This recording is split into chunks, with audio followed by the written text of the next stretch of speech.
నమస్తే అండి. ఈరోజు మనం యువతలో వేగంగా పెరుగుతున్న చాలా ముఖ్యమైన ఆరోగ్య సమస్యపై మాట్లాడుకుందాం. అదేనండి స్పైన్ డిస్క్ సమస్యలు, నడుము నొప్పి మరియు ఇవి సెక్సువల్ హెల్త్ మీద చూపే ప్రభావం గురించి. ఇప్పుడు 20 నుంచి 30 ఏళ్ల వయసులో ఎంతో మందికి డిస్కులు జారడం, నడుము నొప్పి, సయాటికా వంటి సమస్యలు కనిపిస్తుంది. దీనికి ప్రధాన కారణాలు ఎక్కువసేపు కూర్చునే ఉండడం, ఎక్కువగా కూర్చునే మొబైల్ లేదా ల్యాప్టాప్ చూస్తూ ఉండడం, సరైన పద్ధతి లేకుండా ఒంగోని బరువులు ఎత్తడం. ఈ మారిన జీవన శైలి మన స్పైన్ పై ప్రభావం చూపుతుంది. ఒకవేళ తీవ్రమైన నడుము నొప్పి ఉన్నప్పుడు శారీరక సంబంధాలకి విరామం ఇవ్వాలి. ఇలాంటప్పుడు స్పైన్ మీద ఒత్తిడి పెరిగితే డిస్క్ జారడం మరింత పెరగవచ్చు.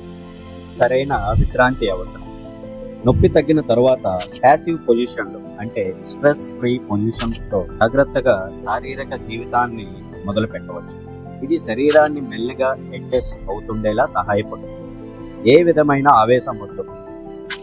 ఎండోస్కోపీ లేదా మైక్రోస్కోపిక్ స్పైన్ సర్జరీ అయిన తర్వాత కనీసం 2 లేదా 3 నెలలు ఫిజియోథెరపీ అవసరం. Walking, stretching, spine stabilising exercises ఖచ్చితంగా చేయాలి. ఈ సమయంలో శారీరక సంబంధాల్ని ఆలస్యం చేయడం మంచిదే. ఇలాంటి సమయంలో మీ భాగస్వామితో ఓపెన్గా మాట్లాడడం ఎంతో అవసరం. భయం, అపోహలతో దాచిపెట్టడం అనేవి బంధాలని దూరం చేస్తుంది. ఓపెన్ కమ్యూనికేషన్ వల్ల బంధం బలపడుతుంది, విశ్వాసం మెరుగుపడుతుంది.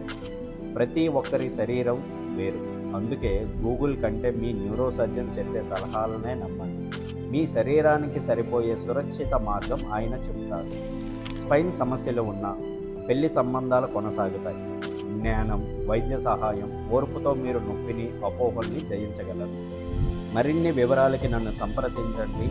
Doctor Reddy Shankar Rao, brain spine specialist,